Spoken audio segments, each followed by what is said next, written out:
Hey guys, if you're new to Deception Bytes, hit the like and subscribe button and be sure to hit the bell to be notified of future videos. If you wish to support the channel, the links are in the description below. Now, fasten your seatbelt. Here we go. All right, we're back and it's November 1st. It's Thursday and it's 9:52 p.m. Eastern Time. Well, I just uploaded my last video and as I was doing that, I realized that Q had posted. So the long lost Q has been found and he's posted. So this is all good news for us. And I'm going to go over there right now and we're going to look at it together. Now, I didn't take time to look into this too deeply because I wanted us to just share that experience together. So let's take a look at the first post that he posted, and this was actually a very short while ago, so it's fresh off the press. In fact, it's so fresh off the press that the links that he provided, they've crashed. So probably so many people are trying to access those links at the same time that they've crashed. And that's interesting. Because that takes a lot of people doing that. And it's not just us that is paying attention to Q. No, as Q has stated himself, the world is watching, and they are. So, and especially this close to the election, you can bet that it's not just the Republicans that are following Trump and Q that are watching these boards. No, you know that the deep state is watching it very, very closely. So let's proceed here. Now, this says, do not let them divide you. Together, you are strong. Together, you win. Your vote matters. And of course, we know that this is an election that matters probably more than any election possibly ever in the U.S. So yes, your vote does matter. Reread drops regarding polls. Now, if we go back and look at the drops regarding the polls, which I'm not going to do right now, but you know that Q has told us that it's being taken care of in terms of the cheating and all that they have it covered. Basically, is what I remember from the drops in the past that Q has had to say. He's told us to relax about the polls being tampered with, that they had that under control. So at this point, we have no reason to disbelieve Q. Q has been right in the past, and I assume that he will be right in the future. So I think that we can rest assured that in terms of them being messed with, they're not. So, okay. Then he's provided us with two websites. Well, interestingly enough, we can't get to either one of them because they're both down. But I know that the one has to do with the Hatch Act. And I think that that is what Q is getting at in these two links. Now, let me try it again just because one never knows what has happened in the last couple of minutes. But it just sat and spins. It just sits and spins. And when it does come up, it says, basically the site can't be reached. So let's go to what I do know that these links contain. It's about the ethics, government ethics. That's what this is concerning. And most specifically about the Hatch Act. So let's look into that. These are not the links that Q provided, but it provides links to information along the same lines as those links did. Of course, neither of those links are working at this time. Possibly, when there's less people trying to access them, they'll come back up. I don't know. But let's take a look at this. Here is the first one. These are both CNN, and while I know we can't trust CNN, we can trust the information about the Hatch Act. Hopefully this is going to take me out there. Yep. Now, what is the Hatch Act? White House aide Kellyanne Conway on Tuesday became the latest. Now, when was this? Let me just get the date of this. This was March 6th of 2018, so spring of this year. And it says that White House aide Kellyanne Conway on Tuesday became the latest of President Trump's top employees to receive an official reprimand for violating the Hatch Act, a 1939 law that seeks to keep government functions nonpartisan. The Office of Special Counsel, an independent agency tasked with enforcing the law, declared Conway in violation of the law 2 times last year, citing interviews she gave from the White House grounds defending Trump's decision to back Roy Moore, who had been accused of sexual abuse in the Alabama Senate race. The OSC said in its letter declaring Conway in violation of the law, would it leave the matter to the president, and the White House promptly issued a statement defending Conway. But what exactly is the Hatch Act, and is Conway's violation out of the norm? So we're not specifically here to talk about Kellyanne Conway. We're here to talk about the Hatch Act because that is what Q is wanting to let us know about. We've discussed this before in other drops by Q, and I'm sure that you recall that. But for those of you that may have missed that or do not know or don't remember, then I think it's important to go back over it.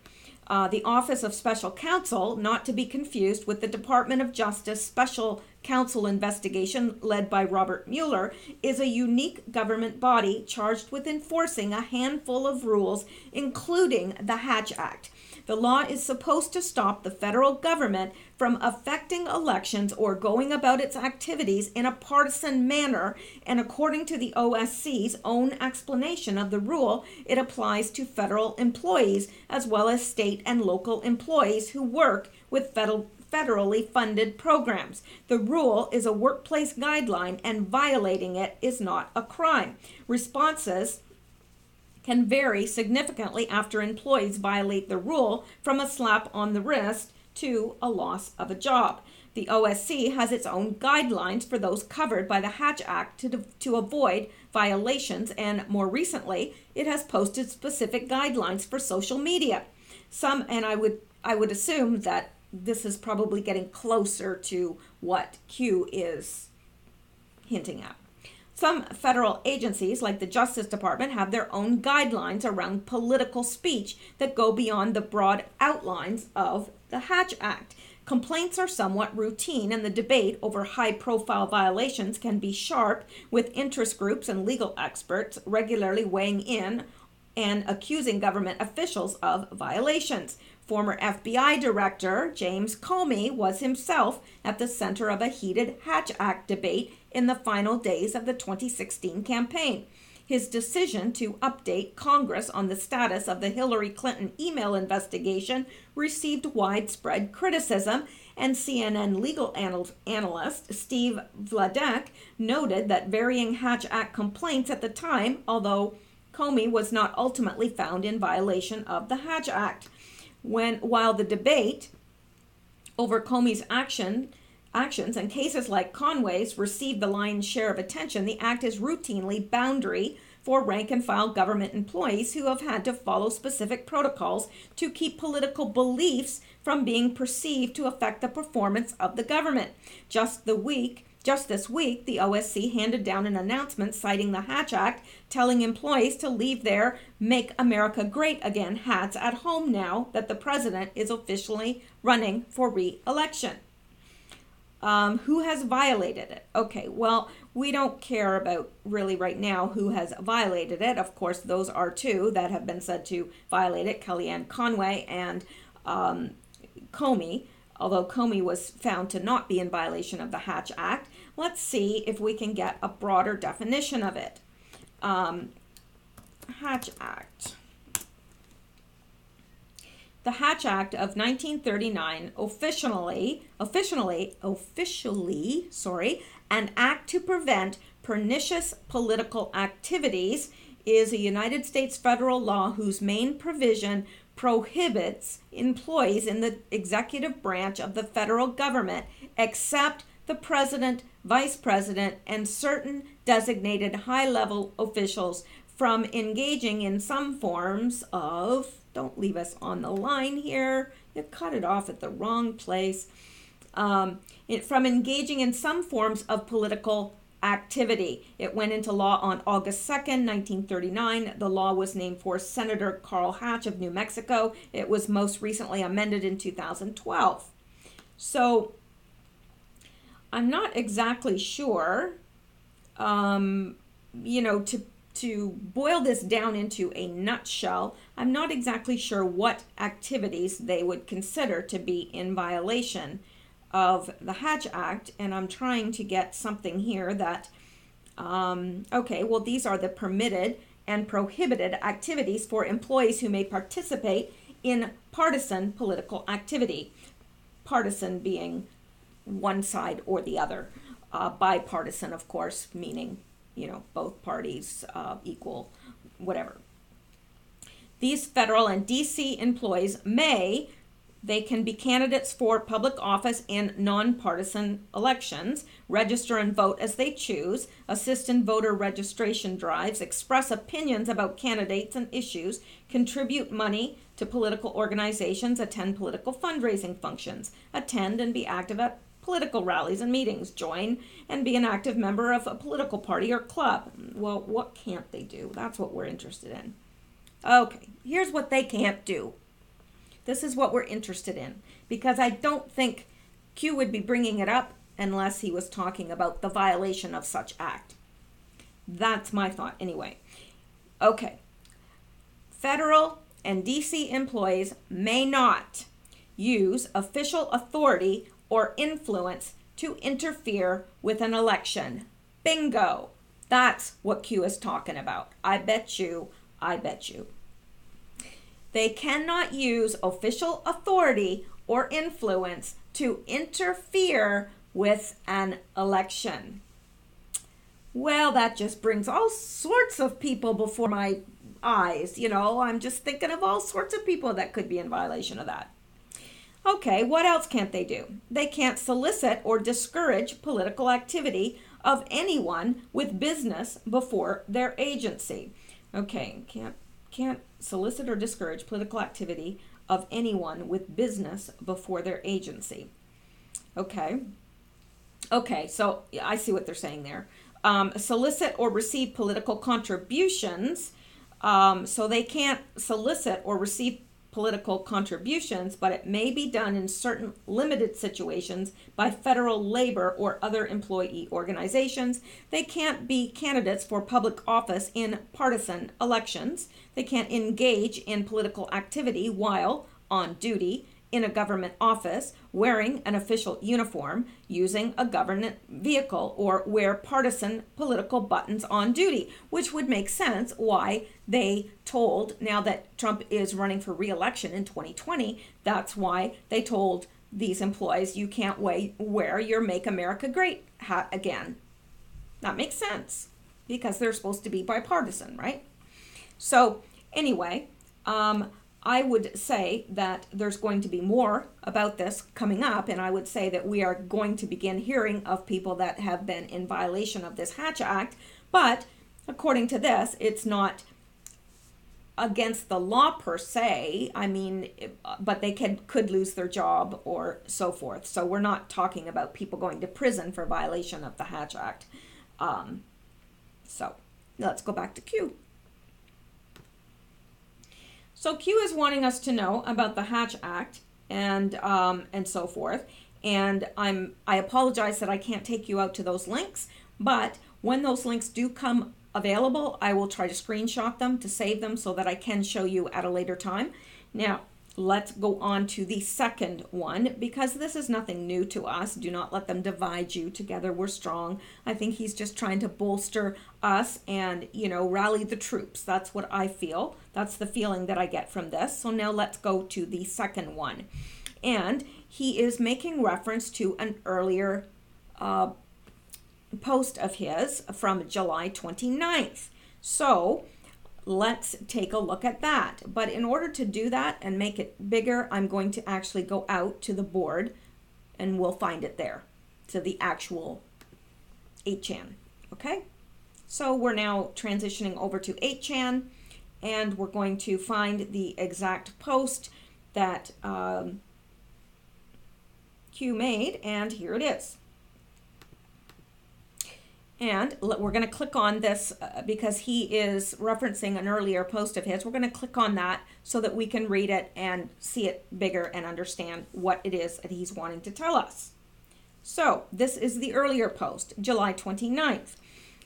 And he says, they do not want you asking questions. They do not want you thinking for yourself. They do not want you united. They want you to live in fear, divided. They want you asleep. They want you blind. The message must, and this is where he's, hammering something home to us, okay? The message must bypass the mainstream media. Now, we know this. We know why President Trump used Twitter so much. Two reasons. Number one, the younger generation, even myself, even though I'm not, young, we're online. We live our lives online. And so he was reaching the people through Twitter and Facebook and so forth. He was reaching the people. But number two, his Twitter is actually kept as an actual record for posterity. So his tweets will forever be kept as an official part of his presidency. So he's accomplishing two things. He's keeping a record, and number two, he's going around the media, the mainstream media, and he had to do that, and he has done it better than anyone else in history. Of course, we're in a new era, a new technological era. So, Hillary did not, embrace it as much and lost, but of course we know that she lost for other reasons because the country really could not stomach Hillary Clinton winning. Thank you, Lord. So, he has gone around the mainstream media and he's had to, and we all know why he's had to. So, and he says it's the only way, and we know that. There would be no way. He can't win with the media. He can't. There's nothing that man can do right, and they're never going to give him credit for anything he does do. And they're going to twist and manipulate everything he says, take it the wrong way. That's just what we've seen from the very, very beginning. So he had to bypass the mainstream media. People united hold the power. This is a big country. There's a lot of people. And, the media is trying to get us to focus on our religious differences, our skin color, which is the most ridiculous thing to divide people on ever. Everything. Anything they could find that divides us, they find. So, but united, we do hold the power. We the people. Think election 2016. Power shall be returned to the people. I truly want to believe that. I truly, truly want to believe that. Do I believe it? I don't know. I don't disbelieve it, but I'm not totally convinced either. So I'm neutral, and that's a good thing, I think. So power shall be returned to the people. Well, I pray so. Now, we're going to go on now. That is what he was alluding to, his past, and now he's adding something from today. He's saying every CIA /MOS a tactic of infiltration and internal disruption is being deployed on this board because it's the central hub, right? 8chan is the central hub for Q. That's where everything Q happens. He posts there. He does not have any other communication outside with anyone, and he stated that several times. So if anyone is claiming, oh, I know who Q is and I've spoken to Q, they're lying. Either that or Q's a liar. One or the other. One of them's lying. So yeah, the 8chan board is the central hub, and he says the world is here, and the world truly is there, and they've proven it by the amount of traffic that happens when Q posts. I mean, it's phenomenal from all over the world. And so Q is saying, recognize this movement is bigger than anyone can possibly imagine. Peace through strength. Q. Now, okay, I'm sorry, that actually was from July 29th as well. I said that was from today. It's not. We're getting down to the part of the post that Q has added in today. And it is this. We have to bypass the media in order to get straight to the people.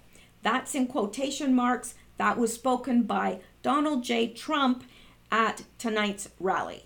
The rally that Trump was at tonight, he spoke those words. We have to bypass the media in order to get straight to the people.